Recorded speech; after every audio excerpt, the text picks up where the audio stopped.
అందరికీ నమస్కారం. మీ అందరికీ ఎస్ఏ హిందీ టీచింగ్ టీవీ తరఫున స్వాగతం, సుస్వాగతం. ఈరోజు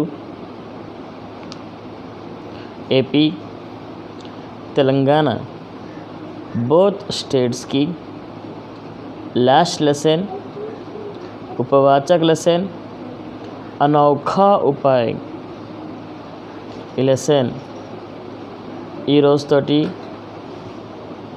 10th క్లాస్ పోర్షన్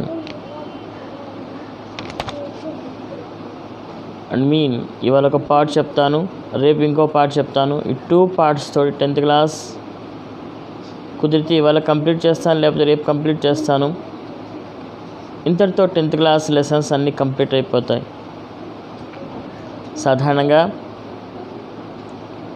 ఉపవాచక లెసన్ అనోఖా ఉపాయ్ దీన్ని రాసింది రావూరి భరద్వాజ్ గారు రాశారు. మరి రావూరి భరద్వాజ్ గారు ఏ విధంగా రాశారు, ఏ విధంగా దీంట్లో నీతి ఏముంటుంది, మనం ఏం నేర్చుకోవాల్సి ఉంటుంది, మొదలైన విషయాలన్నీ మనం ఇక్కడ డిస్కస్ చేద్దాం. సాధారణంగా అనోఖా ఉపాయ్ అంటే ఏంటి? విచిత్రమైనటువంటి ఆలోచన, ఎవరికి రాని ఆలోచనని అనోఖా ఉపాయ్ అంటారు. ఆ అనోఖా ఉపాయ్ ఏంటి? ఆ అనోఖా ఉపాయ్ ఏ విధంగా ఉంటుంది అనేది మనం లెసన్లో చూద్దాం. कई साल पहले की बात है, एक राज्य था जिसका नाम హరిత నగర్ था. ఎన్నో సంవత్సరాల మాట అన్నమాట ఇది. ఎన్నో సంవత్సరాల క్రితం హరిత నగర్ అనేటువంటి ఒక రాజ్యం ఉండేది.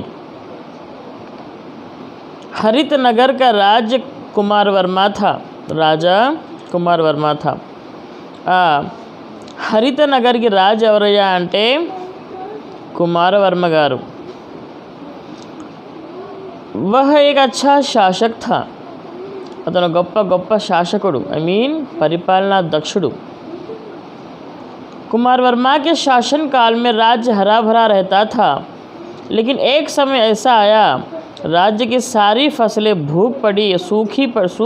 सूख गई, तालाब गड्ढे सूख गए, केवल 2 ही जीव नदियाँ बची थी जो छोटी छोटी नहरें बनकर रह गई. మరి కుమార్ వర్మ గారు తన శాసన కాలంలో రాజ్యం బాగా పచ్చగా, ఆకుపచ్చగా ఉండేది. చాలా బాగా పంటలు పండుతూ ఉండేవి, వర్షాలు బాగా పడుతూ ఉండేవి. అదేవిధంగా అందరూ ఆనందంగా ఉండేవాళ్ళు. అయితే అంత గొప్ప రాజుగారికి కూడా ఒక చిన్న ప్రాబ్లం వచ్చి పడింది. ఒకానొక సందర్భంలో రాజుగారు మరి సాధారణంగా ఆ రాజ్యంలో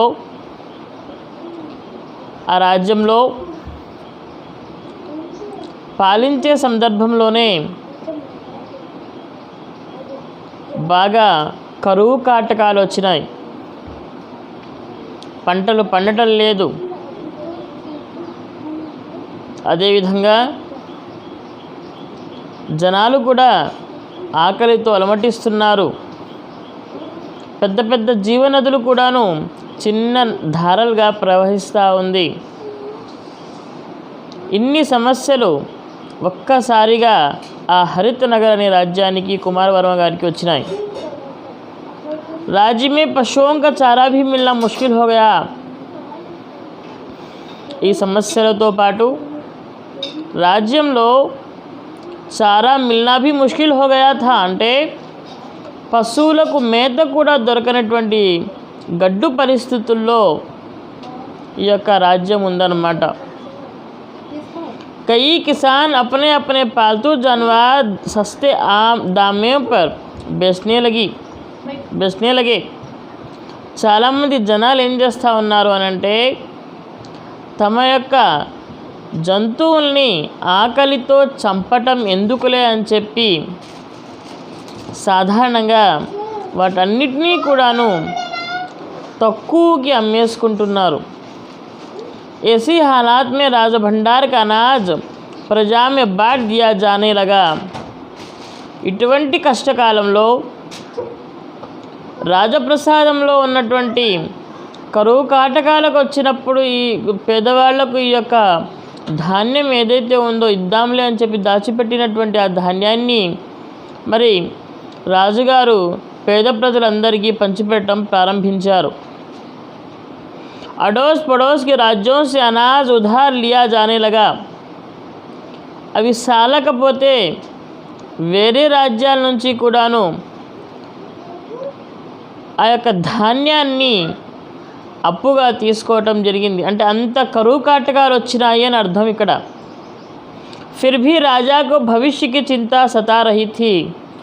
అయినా కూడాను ప్రజెంట్ అయితే నడుస్తుందిలే కానీ ఫ్యూచర్లో పరిస్థితి ఏంటి, ఫ్యూచర్లో మన రాజ్యాన్ని ఎట్లా డెవలప్ చేసుకోవాలి అనేటువంటి బాధేస్తూ ఉంది రాజుగారికి. राजा उत्पन्न परिस्थितियों के बारे में गंभीर रूप से सोचने लगा, लेकिन उसका कोई हाल नहीं सूझा. ఇలాంటి పరిస్థితుల గురించి బాగా ఆలోచిస్తూ ఉన్నారు కవిగారు. రాజుగారు ఎంత ఆలోచించినా దానికి సమాధానం అయితే దొరకట్లేదు. అలాంటి సిచ్యువేషన్స్లో ఎంత ఆలోచించినా కూడాను ఎటువంటి తెలివితేటలు రావట్లేదు, ఎటువంటి మంచి ఆలోచన రావట్లేదు.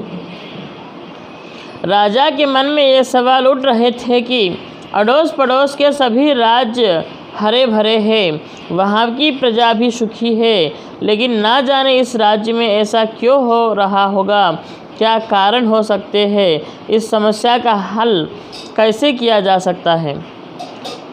పక్క రాజ్యాలన్నీ కూడాను చాలా గ్రీనరీగా ఉన్నాయి, నా రాజ్యం ఒకటే ఇట్లా ఉంది, నా రాజ్యం ఏ పాపం చేసుకుంది, నా రాజ్యాన్ని కాపాడుకోవటానికి, నా రాజ్యాన్ని మళ్ళీ మామూలుగా గ్రీనరీగా తయారు చేసుకోవడానికి వేరే అవకాశం లేదా అని చెప్పి తను ఒక్కసారిగా బాధపడుతూ ఆలోచనలో పడ్డారు. ఎవరు? రాజా కుమార్ వర్మ గారు. మరి ఏం జరుగుతుందో చూద్దాం. ఈ సమస్యకు పరిష్కారం ఎక్కడి నుంచి దొరుకుతుంది? అరే దేవుడా, ఎంత కష్టం వచ్చి పడిందిరా బాబు అని చెప్పి బాధపడుతూ ఉన్నాడు రాజా కుమార్ వర్మ.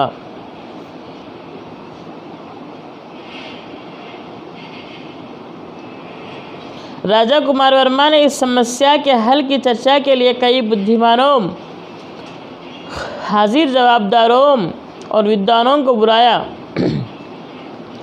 ఈ సమస్య నుంచి ఏ విధంగా బయటపడాలి అనేటువంటి ఆలోచనతోటి తన రాజ్యంలో ఉన్నటువంటి చాలా పెద్దవాళ్ళని, తెలివిగల వాళ్ళని అందరినీ కూడాను పిలిచాడు. అందరినీ పిలిస్తే వాళ్ళందరూ కూడా ఏమైనా సలహాలు ఇస్తారేమో అని చెప్పి చూసుకుంటున్నటువంటి సందర్భంలో వాళ్ళందరూ వచ్చారు. चर्चा में कुछ बुद्धिमानों ने बताया, हे महाराज, भूल कई तरह की होती है. कुछ भूलें सरलता से पहचानी जाती है तो कुछ पहचानी नहीं जाती है. कुछ हाजिर जवाबदारों ने बताया, हे राजन, कुछ भूलों का अभ्यास होता है और कुछ का अभ्यास तक नहीं होता. कुछ विद्वानों ने बताया, है प्रभु, कुछ भूलें सुधार के रूप में ही हो जाती है तो कुछ सुधार भी भूलों के रूप में बदल जाते हैं.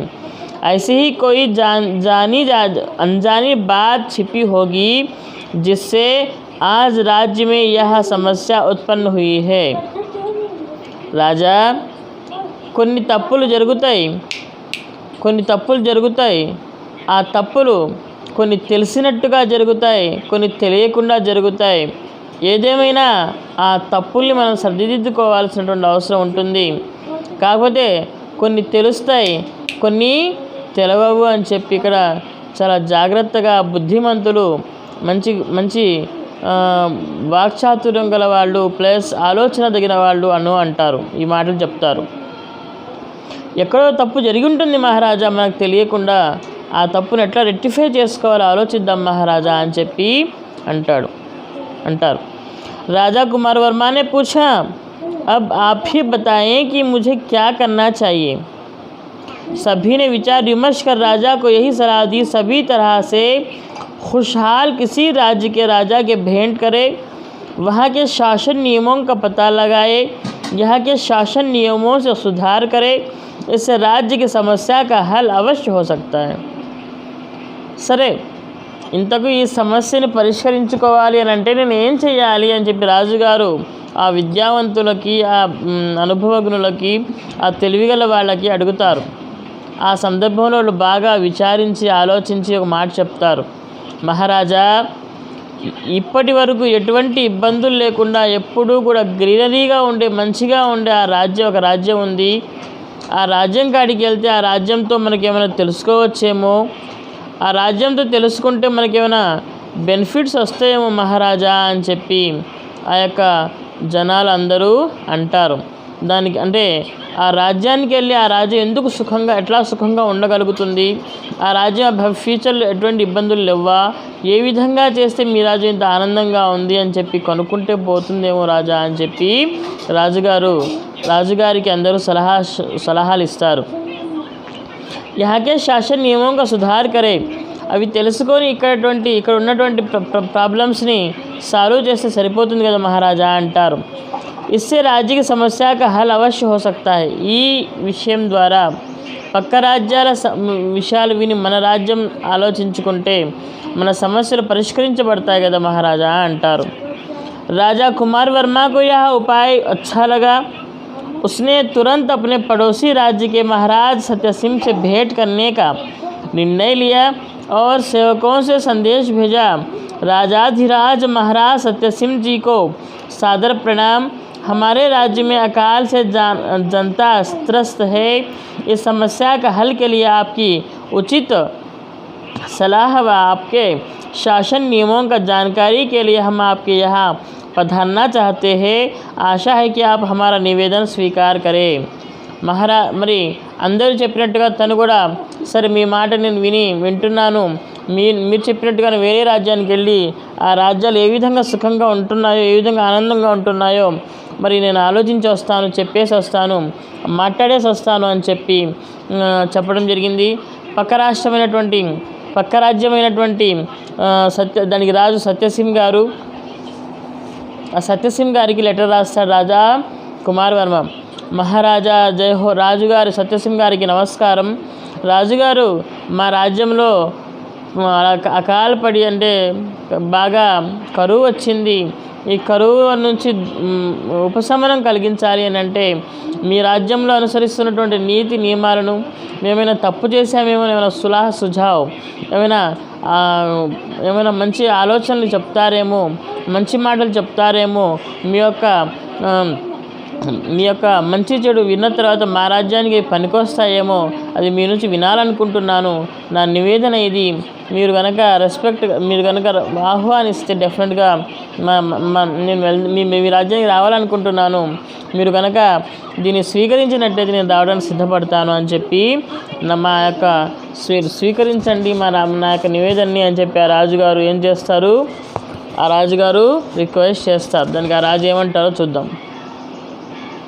महाराज सत्यसिंह ने अपने संदेश में लिखा, आप और हम पड़ोसी राजा हैं. किसी भी समस्या में एक दूसरे का हाथ बटाना हमारा कर्तव्य है. हमारे राज्य में आपका हार्दिक स्वागत है. आप हमारे आदरणीय अतिथि हैं. अतिथि के रूप में आपका सत्कार करने का सौभाग्य हमें मिल रहा है. इसके लिए हम कृतज्ञ हैं. మరి రాజా కుమార్ వర్మ రాసిన దానికి ప్రతిగా మరి ఇంకో లెటర్ రాజా సత్యసింహ్ నుంచి వస్తుంది. కుమార్ వర్మ గారు, మీరు మేము పక్కపక్క రాజ్యాల వాళ్ళము, మా రాజ్యంలో ఏమైనా ప్రాబ్లం వస్తే మీ రాజ్యం వాళ్ళు సాల్వ్ చేయాలి, మీ రాజ్యంలో ఏమైనా ప్రాబ్లం వస్తే మా రాజ్యం వాళ్ళు మేము సాల్వ్ చేయాలి. ఒకళ్ళకొకళ్ళు కలిసిమెలిసి ఉండాల్సినటువంటి మన పద్ధతి ఇది. అయితే ఇవాళ మీకు సమస్య వచ్చింది, మీకు రేపు మాకు కూడా రావచ్చు. కాబట్టి మీరు దయ ఉంచి మీ పట్ల మేము మీకు సేవ చేసుకునే సౌభాగ్యం మాకు దొరికినందుకు మేము చాలా కృతజ్ఞులం అని చెప్పి ఆ యొక్క సత్యసింహ రాజు గారు మరి తిరిగి లెటర్ రాస్తారు. దానికి చాలా హ్యాపీగా ఫీల్ అవుతారు రాజా కుమార वर्मा। यह प्रत्युत्तर के पढ़ते ही राजा कुमार वर्मा को अपने राज्य की समस्या का हल करने का कुछ हद तक उपाय मिल ही गया था। फिर भी राजा स्वयं पड़ोसी राज्य के राजा से भेंट करना चाहते थे। ఈ యొక్క ఉత్తరం అందిన వెంటనే ఆ ఉత్తరం చదివిన వెంటనే రాజా కుమార్ వర్మ గారికి దాదాపుగా తన రాజ్యంలో ఉన్నటువంటి పేదరికానికి ఆ యొక్క కరువు కాటకాలకి సంబంధించిన చాలా వరకు ఆన్సర్ దొరికిపోయిందన్నంత హ్యాపీగా అనిపించింది అనమాట. అయినా సరే ఒకసారి ఆ రాజుగారిని కలవాలి అని చెప్పి నిశ్చయించుకున్నాడు మన కుమారవర్మ గారు. देखते देखते वह दिन आ ही गया। राजा कुमार वर्मा का पड़ोसी राज्य में भव्य स्वागत हुआ। स्वराज्य देखकर राजा आश्चर्यचकित होने लगा। चारों तरफ जलाशय भरे हुए हैं, नदियाँ तालाब थी, नहरें बह रही थी, ठंडी हवाएं मन सना रही थी, खेत भरी हरियाली से लहलहा रहे थे, फूलों के चमन खुशबू से महक रहे थे, बाग बगीचे फूल फूलों से लदे थे। ये सारी चीज़ें देखकर राजा కుమార్ వర్మ को बेहद खुशी हुई।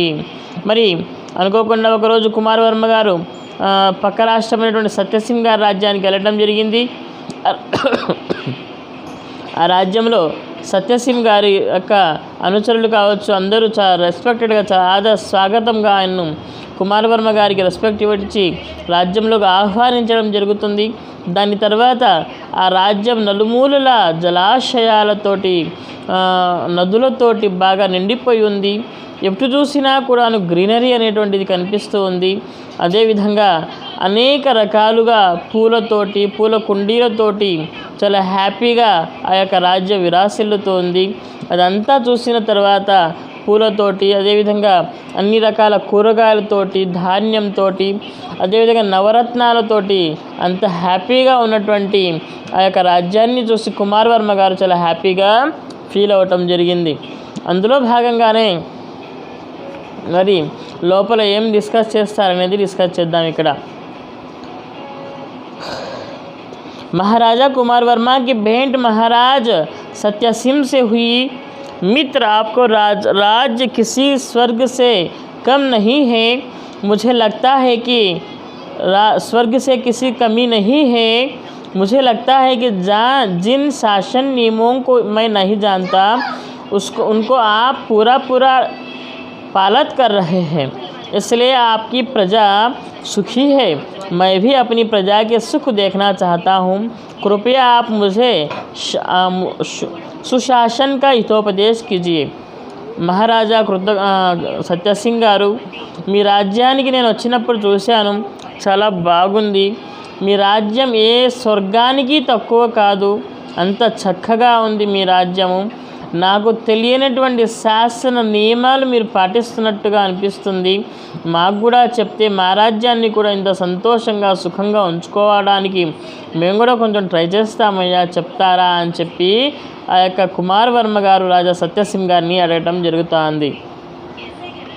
महाराजा सत्यसिंह ने पहले तो हितोपदेश के लिए मना कर दिया, किंतु राजा कुमार वर्मा के अनुरोध पर उन्होंने कहा, नहीं महाराज, मुझे मजबूर मत कीजिए, मैं दोषी हूँ। जो दोषी होता है उस उपदेश करने का कोई अधिकार नहीं होता है। मैं आपको एक घटना सुनाता हूँ। मैं एक बार अपने अंगरक्षक के साथ इसी तरह उपवत में चर्चा कर रहा था, तभी मुझे राजमाता के पास ज़रूरी बात करने के लिए जाना पड़ा। मैंने अंगरक्षकों को अपने लौटने तक वहीं खड़े रहने का आदेश दिया था। राजमाता से बात करते करते रात हो गई। वहीं पर मैंने भोजन किया, सो गया। अगले दिन सुबह उठकर देखा तो खूब बारिश हो रही थी। सेवकों ने बताया कि देर रात से बारिश हो रही है, जब मैंने उपवन लौटकर देखा तो अंगरक्षक उसी स्थान पर भीगते हुए खड़े हैं। मैं बातचीत में इतना निमग्न हो गया था कि अंगरक्षकों को जाने के लिए भी नहीं कह सका।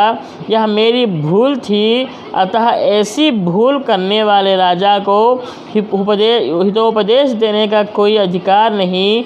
मुझे क्षमा कीजिए। సాధారణంగా మీరేమైనా ఉపదేశం ఇస్తే దాన్ని మా రాజ్యంలో పాటిస్తామయ్యా అని చెప్పి మరి రాజా కుమార్ వర్మ రిక్వెస్ట్ చేస్తారు.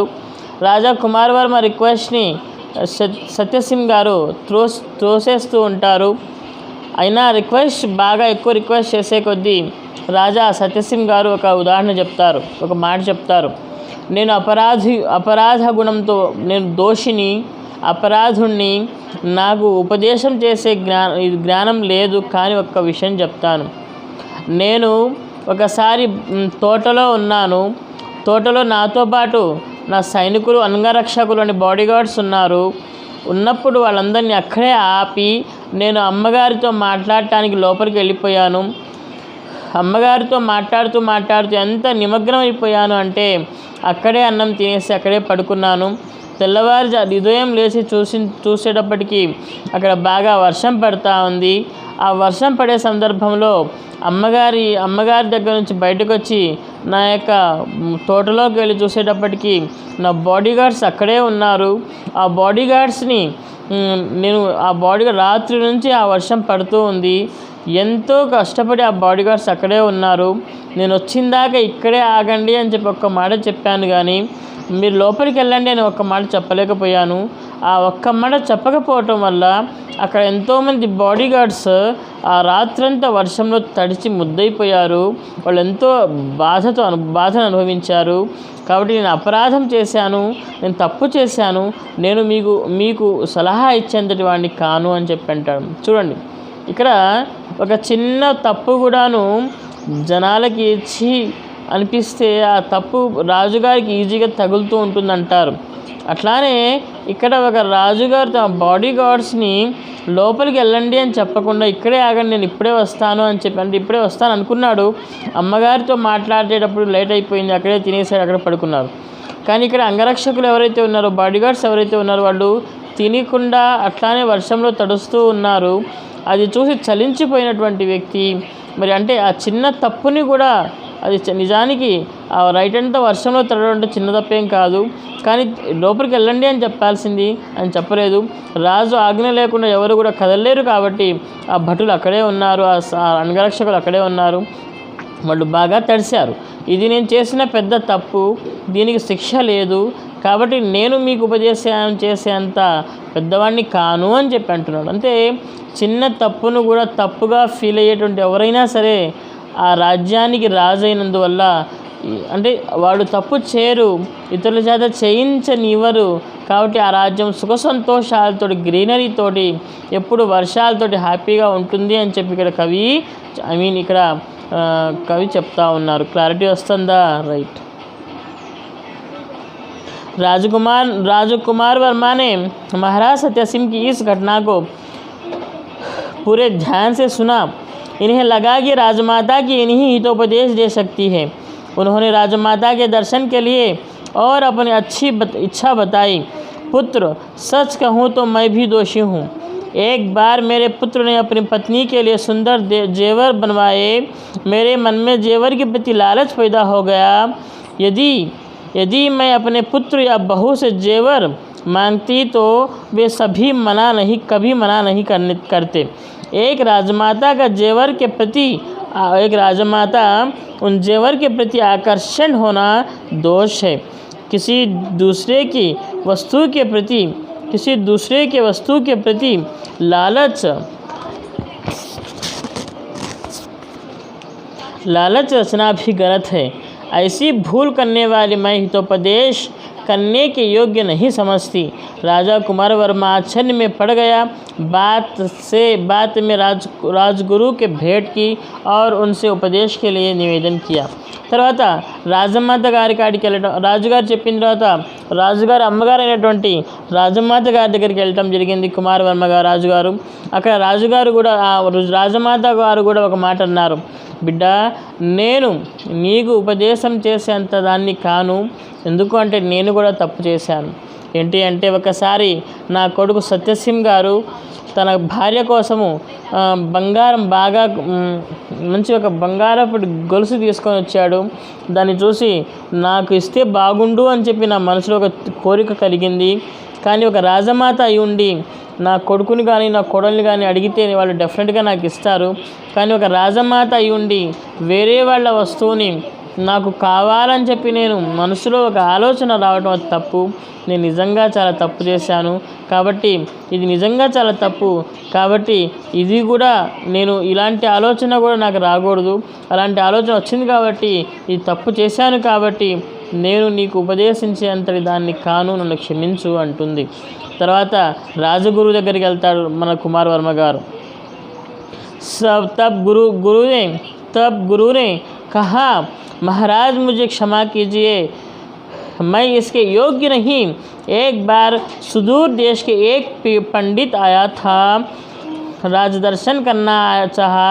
उसके पांडित्य की जांच करने का समय ना होने के कारण मैंने राजा को यह कह दिया कि वह बड़ा पंडित है। राजा मुझ पर असीम विश्वास रखते हैं। उन्होंने पंडित को ढेर सारा इनाम दिया। आगे चलकर मुझे पता चला कि वह पंडित केवल औसत था। मेरे आलस्य के कारण मैं राजा को उचित सलाह ना दे सका। ऐसी भूल करने वाला मैं हितोपदेश के योग्य नहीं समझता। राजा कुमारवर्मा बड़ी सोच में पड़ गया। इसी 3 घटनाओं के यह सीख मिली कि हमें छोटी से छोटी भूल भी नहीं करनी चाहिए। यदि हमसे कोई भूल हो तो उसे तुरंत सुधर लेना चाहिए। राजा ने इस सीख का पालन किया। कुछ ही दिनों में उनका राज्य खुशहाल बन गया। మరి రాజగురువు గారి కాడికి వెళ్ళాడు. గురువుగారు, నేను ఇట్లా చేయాలనుకుంటున్నాను, మరి నా రాజ్యం ఇట్లా ఉంది, ఏం చెప్తారు అని చెప్పి అంటే రాజగురువు కూడా ఒక మాట చెప్తాడు, నాన్న నేను కూడా తప్పు చేశాను, నేను కూడా నీకు ఉపదేశం చేసేంత వాడిని కాను, నన్ను క్షమించు. ఎందుకు అంటే ఒకసారి చాలా దూరం నుంచి ఒక వ్యక్తి నేను పండితుడిని అని చెప్పి వస్తాడు. నేను పనిలో ఉండి ఆయన నిజంగా పండితుడే అని చెప్పి రాజుగారికి నేను చెప్పాను. రాజుగారు ఆ వ్యక్తికి చాలా భయంకరమైనటువంటి ఇది ఇచ్చారు, డబ్బులు ఇస్తారు, మణులు ఇస్తారు, బంగారం ఇచ్చారు. ఆ తర్వాత కొన్ని రోజులకి నాకు తెలిసింది ఏంటయ్యా అంటే ఆయన పండితుడు కాదు, పామరుడు అని. తర్వాత చాలా బాధపడ్డాను. నేను ఆయన్ని తెలుసుకోకుండా తప్పుగా ఇవ్వటం వల్ల, తప్పుగా చూడటం వల్ల, తప్పు సలహా ఇవ్వటం వల్ల ఇవాళ రాజుగారికి తప్పుదో పట్టించాను, నేనేం మనిషిని అని చెప్పి బాధపడ్డాను. నేను కూడా తప్పు చేశాను, కాబట్టి నేను కూడా ఉపదేశం ఇచ్చేవాడిని కాను అని చెప్పి చెప్తాడు. అప్పుడు రాజా కుమారవర్మకి ఒక ఆలోచన వస్తుంది. ఈ మూడు ఉదంతాలు చూసిన తర్వాత ఏ చిన్న నుంచి పెద్ద నుంచి చిన్న మరీ చిన్న తప్పైనా మనం చేయకుండా ఉంటే చాలు. అలా చేయకుండా ఉంటే, చిన్న తప్పు ఆలోచన కూడా మనలో రాకుండా ఉంటే ఆ భగవంతుడే మనల్ని కాపాడుతాడు. మనం తప్పులు అసలు చేయకూడదు, చేసిన ఇమ్మీడియట్గా క్షమాగుణం కలిగిన వాళ్ళ కదా క్షమించుకోగలగాలి. అసలు తప్పే చేయకపోతే మన రాజ్యమే కాదు, మన ఇల్లే కాదు, మన రాష్ట్రమే కాదు, అన్నీ బాగుంటాయి అని చెప్పి ఆ యొక్క రాజా కుమారవర్మ గారు గ్రహిస్తారు. ఆ తర్వాత కుమారవర్మ గారు తన రాజ్యానికి వెళ్ళి ఇట్లానే చేస్తాడు. కొద్ది రోజుల్లోనే ఆ రాజ్యం బాగా సంతోషంగా ఉంటుంది. ఆ రాజ్యంలో గ్రీనరీ వస్తుంది, ఆ రాజ్యంలో వర్షాలు పడతాయి. అంటే చిన్న నుంచి అతి చిన్న తప్పు కూడా మనం చేయకుండా జాగ్రత్తగా ఉండినట్లయితే నిజాయితీగా కనుక మనం ఆలోచిస్తుకుంటూ పోతూ ఉంటే నిజానికి భగవంతుడు కూడా మనకు అనుకూలిస్తాడు. మన రాజ్యాలు బాగుంటాయి, మన దేశాలు బాగుంటాయి, అందరం బాగుంటామని చెప్పి ఇక్కడ కవి గొప్పగా చెప్తున్నాడు. అంటే అతి చిన్న తప్పు కూడా మనం చేయకుండా ఉండాలి అని చెప్పి ఇక్కడ నీతి అన్నమాట. वर्ष 2012 के लिए ज्ञानपीठ पुरस्कार से सम्मानित स्वर्गीय श्री राहुल भारद्वाज तेलुगु से प्रसिद्ध हस्ताक्षर है। प्रस्तुत कहानी तेलुगु भाषा में रचित उनकी प्रसिद्ध रचना बंगारू कुंदेलु का अनुदित रचना सोने का खरगोश से ली गई है। अब हम పడాయా है నేను ఏదైతే లెసన్ చెప్పానో ఈ లెసన్ ద్వారా ఈ యొక్క పాఠంలో బంగారు కొందేలు నామక అనేక రకాలైనటువంటి కహానీలు రాశారు రావూరి భరద్వాజ్ గారు. ఆ రాసిన దానికి గాను ఆయనకి జ్ఞానపీఠ పురస్కారం కూడా వచ్చింది. ఈ బంగారు కుందేలు అనేటువంటి కహానీలకే షార్ట్ స్టోరీకే ఆయనకు జ్ఞానపీఠ అవార్డు దక్కిందని చెప్తూ ఈ లెసన్ చాలా ఇంట్రెస్టింగ్గా ఉంది, మంచిగా అనిపించింది. కాబట్టి మీరు కూడా చిన్న నుంచి అతి చిన్న తప్పు చేసినా కూడాను చాలా కష్టాలు వస్తాయి, చేయకండి అని చెప్తూ మనం ఉన్నంతలో హ్యాపీగా ఉందాం. ఏదో ఎవరినో ఆలోచించి ఏదో చేసి మన మనసుని ఖరాబ్ చేసుకోకూడదు, మనం ఖరాబ్ అయిపోకూడదు. మనం మంచిగా ఆలోచించాలి. మన తప్పుల్ని నిజంగా తప్పు చేస్తే క్షమించమని అడిగేంత ఓపిక మనలో ఉండగలగాలి. మనం మంచిగా ఎప్పుడూ పాజిటివ్ థింకింగ్ చేస్తూ ఉంటే ఆ భగవంతుడు కూడా మనకు పాజిటివ్ చేస్తూనే ఉంటాడు, పాజిటివ్ రెస్పాన్స్ ఇస్తూనే ఉంటాడు. కాబట్టి ఇంతటితో ఈ లెసన్ కంప్లీట్ అయిపోయింది. మనం ఎప్పుడు తప్పు చేయకూడదు, తప్పు చేసినా కూడా లెంపలేసుకునేటువంటి అవసరం ఉంటుంది. కాబట్టి మనం కూడా రాజా కుమార్ వర్మ లాగా మంచిగా ఉండాలని, ఏ తప్పు చేసినా దాన్ని దూరంగా ఉందామని చెప్తూ మనం డెవలప్ అవుదామని చెప్తూ అదేవిధంగా ఈ యొక్క లెసన్ని మీరందరూ చాలా మంచిగా విన్నారని మీకు అందరికీ బాగా అర్థమైందని ఆశిస్తూ ఈ యొక్క ఈ లెసన్తో పాటు 10th క్లాస్ టెక్స్ట్ బుక్ కూడా టోటల్లీ కంప్లీట్ అయిపోయింది. కాబట్టి ఇంతటితో దీన్ని ముగిస్తున్నాను. నెక్స్ట్ ఈ 10th క్లాస్ లెసన్ అయిపోయింది కాబట్టి నెక్స్ట్ ఏం చేయాలనేది మళ్ళీ రేపు మీ ముందుకు వస్తాను. ఇంతటితో సమాప్తం. ఈ నా ఎస్ఏ హిందీ టీచింగ్ టీవీ ఛానల్ని లైక్ చేస్తున్నందుకు, సబ్స్క్రైబ్ చేస్తున్నందుకు, షేర్ చేస్తున్నందుకు మీ అందరికీ కూడా పేరు పేరున ధన్యవాదాలు తెలియజేస్తున్నాను. Thank you very much.